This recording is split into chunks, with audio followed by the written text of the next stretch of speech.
Et bonjour à tous, on est sur une nouvelle vidéo du projet PLM.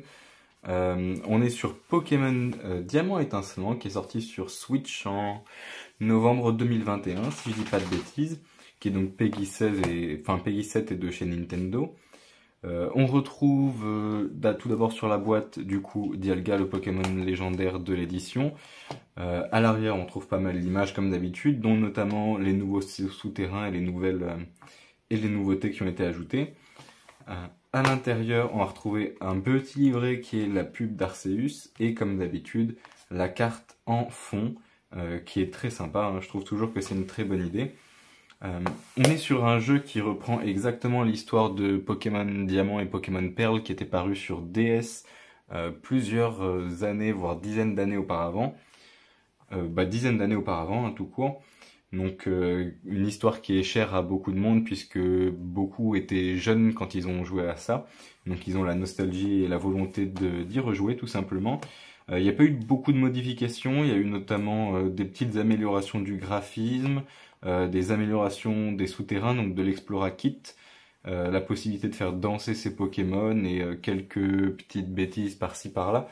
Moi, c'est un jeu que j'ai pas apprécié particulièrement, beaucoup moins que Let's Go Evoli et Let's Go Pikachu par exemple, notamment parce que il n'y a pas vraiment de changement, alors que dans les Let's Go, il y avait quand même le système de capture qui était différent, le système de montée de niveau qui par conséquent était un petit peu différent aussi, et on retrouvait un jeu auquel j'ai joué moi quand j'étais encore plus jeune que Diamant et Perle, et donc qui m'a plus marqué personnellement. Jaune, je l'ai sur Game Boy Color, et j'y ai, alors pas plus joué que Diamant, mais ça m'a beaucoup plus touché de retrouver l'histoire de Jaune plutôt que celle de Diamant. Autrement, il n'y a pas énormément de choses à dire dessus, ça reste un jeu Pokémon assez classique, qui reprend un jeu qu'on connaît déjà, donc c'est un remake, un rework si on peut dire, puisqu'il y a des petites retravails, enfin des petites modifications qui ont quand même été effectuées dans le jeu pour le ramener au goût du jour, ce qui n'est pas le cas pour d'autres jeux comme ici par exemple Another World 20e anniversaire et Flashback, qui eux sont restés exactement comme ils l'étaient à l'époque. Donc voilà, on peut le voir, les graphismes sont restés exactement les mêmes, ils ont juste ressorti le jeu sur Switch, des jeux des années 90. Là, on ressort un jeu qui est entre les années 2000 et 2010, mais avec quand même un travail qui a été fait sur les graphismes, les animations de combat, des choses comme ça, pour le ramener un peu plus au goût du jour. C'est un jeu qui, si vous êtes pris de nostalgie ou si vous ne connaissez pas de Pokémon Diamant, peut être très intéressant.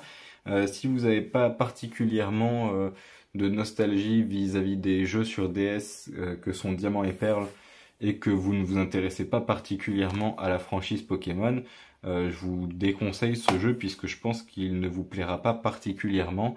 Je vous inviterai à aller plutôt sur des jeux comme Épée et Bouclier, qui sont à mon sens les jeux Pokémon les plus beaux graphiquement sur la Switch. En tout cas en comparaison de Arceus qui est pas terrible, de Violet et Écarlate qui sont pas terribles graphiquement aussi. On a Let's Go Evoli et Let's Go Pikachu aussi qui ont des graphismes assez sympas et un mode de jeu un peu différent. Donc voilà, je vous conseillerais pas forcément celui-ci pour démarrer la série. Mais ça reste néanmoins un grand classique, donc ça peut vous permettre de voir le jeu entre guillemets de base tel qu'il est, sans forcément que Nintendo essaye d'y mettre des nouveautés un peu de partout. Parce qu'on verra peut-être ça durant les autres jeux, elles ont pas que du bien ces nouveautés.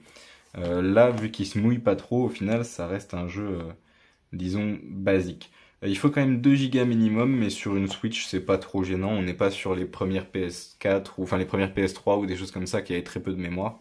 Donc ça c'est pas trop gênant. Et je pense qu'on a à peu près fait le tour. Merci à tous et je vous souhaite une bonne journée.